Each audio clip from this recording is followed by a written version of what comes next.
Pepe, do what you do. Do what you do. Do it.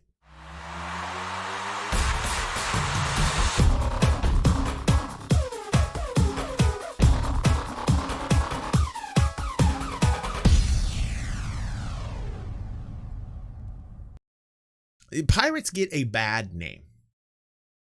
Pirates, to me, are some of the most adventurous, some of the most exciting players in a game as far as like creating content, making player-driven content, making something from nothing. Pirates, in essence, create the action, create the danger, create the immersiveness that I crave in a multiplayer game.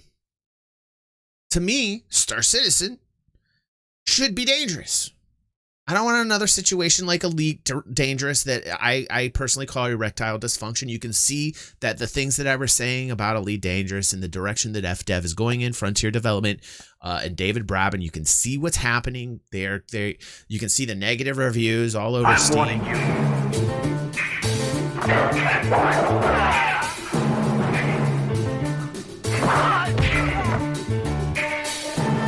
What's up, Baders? Gonna be glad.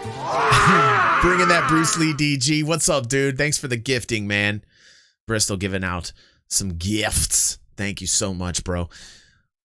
You can see that Elite Dangerous went the wrong way. They went erectile dysfunction. ED stands for kind of erectile dysfunction. I respect what they're doing. Don't get me wrong. There are plenty of good points. Walking around in station, being able to walk around. You know, these things in Elite Dangerous are very good. Now, however, there's no focus on the player-to-player interaction. Some people would say, well, it's not that type of game. I like to play that way. I have a slight bias. That's just me. So when I see content that's pirate content, I don't say to myself like a lot of other people do, like, oh, these are griefers. Oh, these people, they're terrible. You know? What I see is people trying to find other people in a game so that they can hone their skills with PvP. Now, if that so happens that you're like, you tend to be a target, you know, you got to remember that in the future, there will be systems that will be lawful where that rarely ever happens. And there will be systems that are outlaw where that happens a lot. And you have the decision on where that you want to be. And that's how they're going to delegate. That's how Cloud Imperium is going to delegate the people that want to kind of PvE versus the people that want to PvP. We see it in EVE Online. They've got a system that works fairly well. And I think that the Cloud Imperium is going to kind of adopt that as well. So when I see videos like the Mongrel videos, I love them because to me, this is player-driven content. This is actual content that appears from nothing. It's like they created something from nothing. To me, that is the best kind of content that there is. That's better than a PvE mission for me. That's better than something that was pre-planned. This is something out of the blue that happens that's magical. What's up, Best? Welcome to the fam, dude. So when I see people get really upset about this, I want people to take the time out to really take a breath and to ask themselves, like, if you're flying around and you understand what's going to be end game here, and you know that there's going to be lawful and unlawful systems, when you see content like this, why do you get upset? This is exactly what many of us want in a game. We want the danger. We want to have these things happen to us so that we are like, wow, it might be dangerous to do this. Maybe I might make another decision. Maybe I might not fly out all alone and a reclaimer by myself. What's up, Prince? Welcome to the family. You know, maybe you'll have security with you if you're mining on a planet and there's legit pirates. We've seen I know this is a long introduction, but it's well deserved. It needs to happen. And I just need to get this out of my system because I love the content from the Mongrels. When I see the Mongrels, they're super organized. They're getting closer knit. Their actions are more effective by every video that they do. And one of the funniest videos I've ever seen from them is they are jacking a cutty. They're right next to the cutlass, and there's a double cedar rock, and there's literally two people there mining. And they are 5 feet away from the mine, like literally 5 feet away from these miners. Okay. Now I get it. You know, right now it's very rare that you even see anybody in the game, but this is why I love what Mongrel's doing. They're making people more aware of their surroundings, man. And these miners didn't even know what was going on. They had no clue what was going on. It was one of the so now Mongrels got it's called Mongrel Pirate Academy. Okay, this is awesome. This is something like I wanted to do, and they're doing it now. And this is like I highly recommend this. So it's called Mongrel Pirate Academy. I've not watched this yet, but I already know it's going to be good. This is episode 1. Introduction to piracy in Star Citizen. So let's take a breath here. Let us calm down. For those people that get salty, for those people that are like griefers and they throw their hands up in the air, just realize that people like the Mongrels keep the verse alive. People like the Mongrels make things interesting. They're adding danger. It's essential to the economy. What they're doing is actually fun and important. If you don't like it, realize that there's other components to it. Realize that J-Dog says it's in 5 languages too. God bless you, Jay. God bless.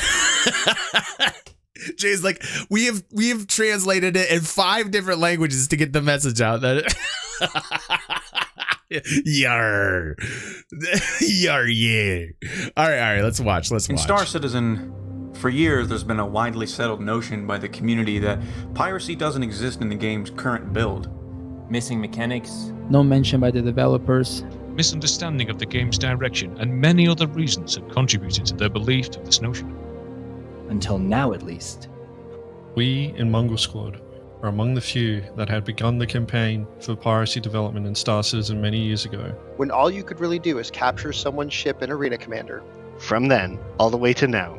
The game in its current state has allowed us and other pirate groups to flourish. As a result of our thoughts and message, in the last 8 months, We've noticed many more players have been racing the black. Posting content. Starting their own orgs and shattering that very notion. We are overjoyed to see how far this gameplay has come. And the strides. So am I.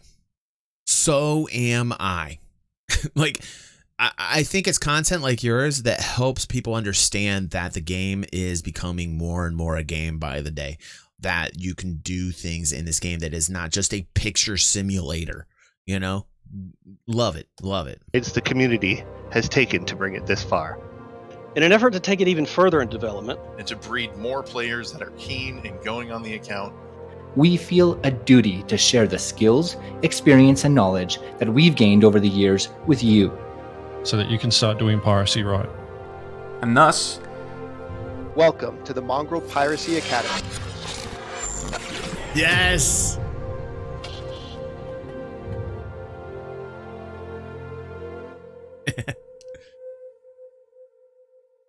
Love it.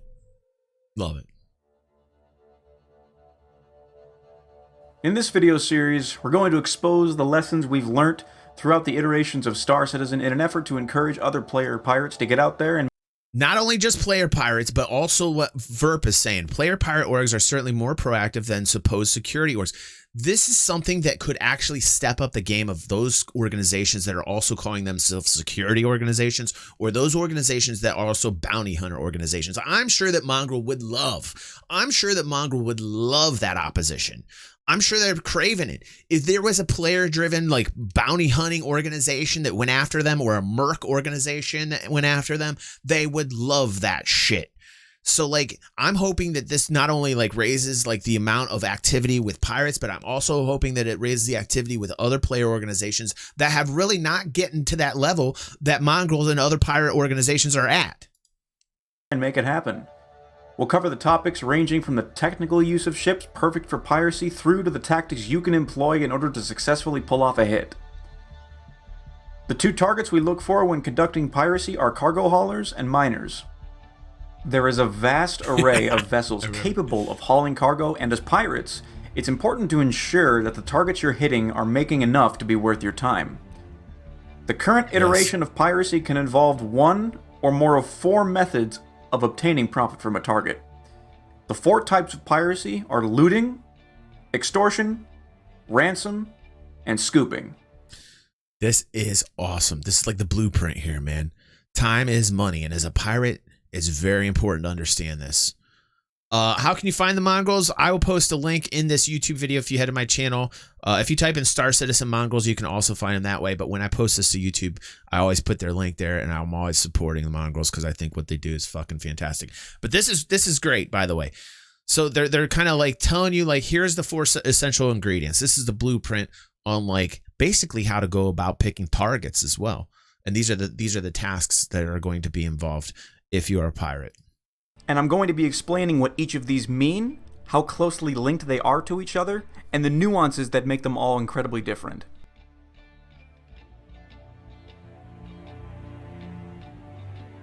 Extortion-based piracy is the most time-efficient and makes the most sense from a profit-first focus out of the 4 piracy methods.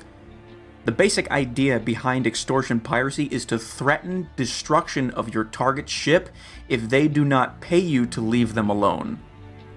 The current iteration of piracy does not allow the transfer of cargo between 2 vessels without destroying the ship carrying the cargo. Therefore, in order to do extortion piracy, we have to demand credits. Once we have the ability to transfer cargo between ships, extortion will essentially be complete. There's a feature listed on the roadmap that potentially describes this.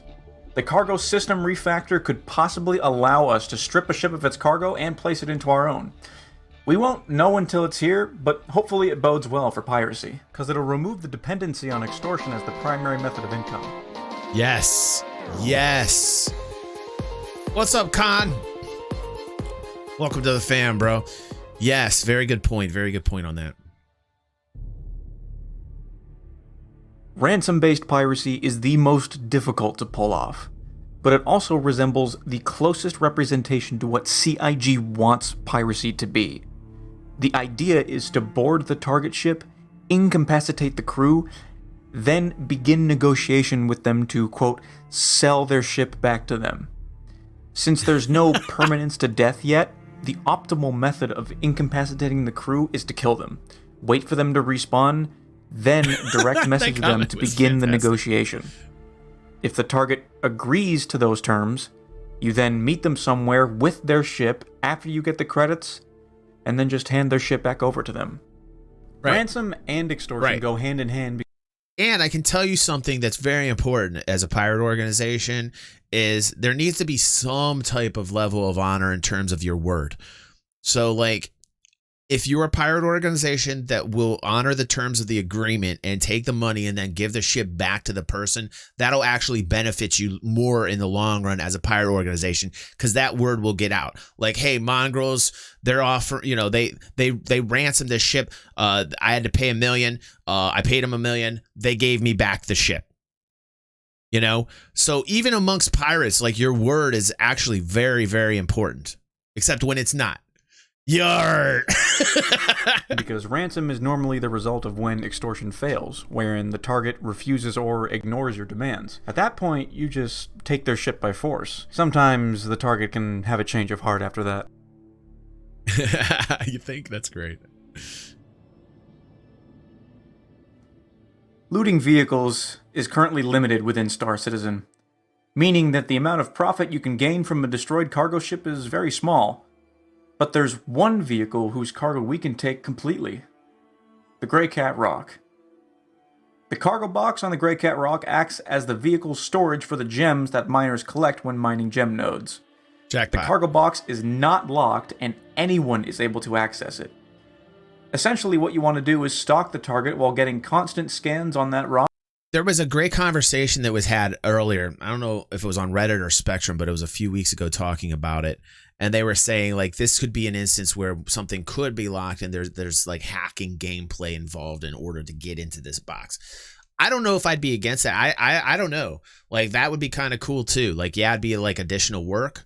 But like that might be something that would make miners feel a little bit more at ease if shit was locked and that only somebody who is very proficient at hacking could then get into it. So that's something to think about. That was a good discussion that was had. God, was it in our own Discord? It might have just been in our own Discord that we had that convo.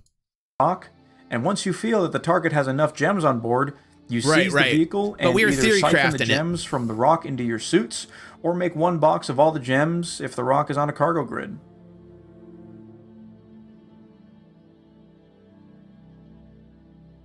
Lastly, we have scooping. This type of piracy is the easiest to pull off. All you really need to do is find a target full of cargo, blow them up, and collect the boxes that spawn. Yep. When it relates to cargo haulers, this should be your last resort, as the previous mentioned methods are far more profitable because you're blowing up the cargo. You know, like, you don't want to do that. But like, if you absolutely have to, yeah, okay. So like, you're not getting as much as you can out of it. But hey, yeah, my coffee just dropped on the. Thank God for this top though. That would have been very, very sad. Because when you destroy a cargo ship, the boxes that spawn yield around 10% of the total tonnage. If all previous methods don't work out the way you want, you can at least make something from what's left of the cargo.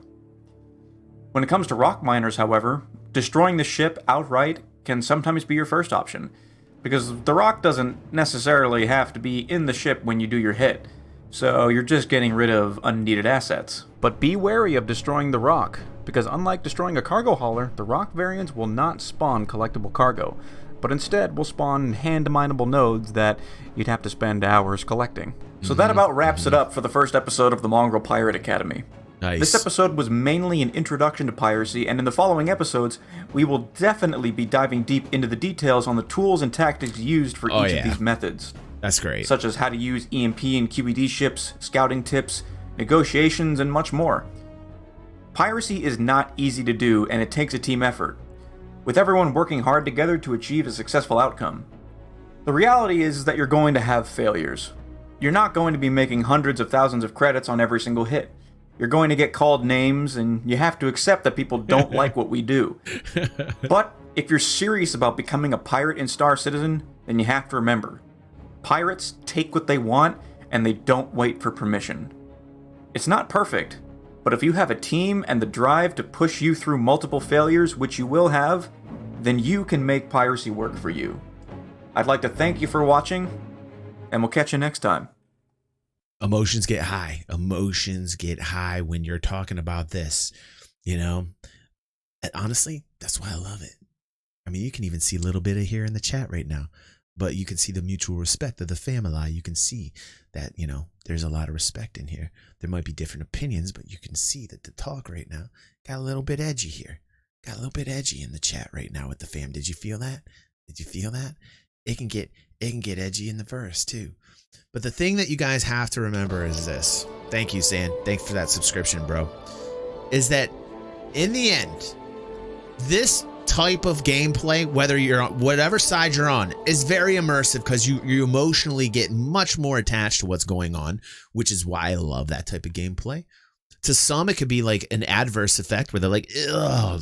To others, it's like a drug and they're like, ooh. But like at the very end of the day, like what it's most important to remember is this. This needs to be an element of gameplay, whether you like it or not, because it directly affects supply and demand. It affects the economy. It affects the health of an organization. It affects the content. It brings content, whether it's content you like or whether it's content that you don't like. But now I would like to say that since we're talking about supply and demand, it is that wonderful time to talk about the Tony Z video. So if you're watching me on YouTube, sorry, you're missing this live. You're missing the first level Energy. This is going to go to YouTube. Special shout out to Mongrel. Absolutely love the content. Love the boys over there at Mongrel. Go ahead. You can see I'm subscribed. Definitely dig the video and what they're doing here. Definitely give it a like. Go over there, subscribe.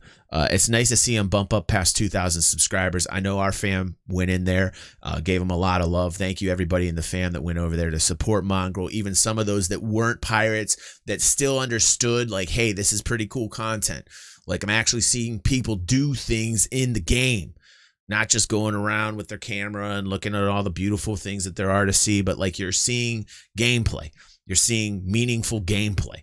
So go over to Mongrel, give them some love, give them some pirate love, and oh,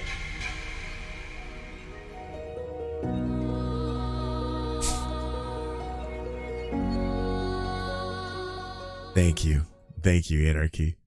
And now back to the show.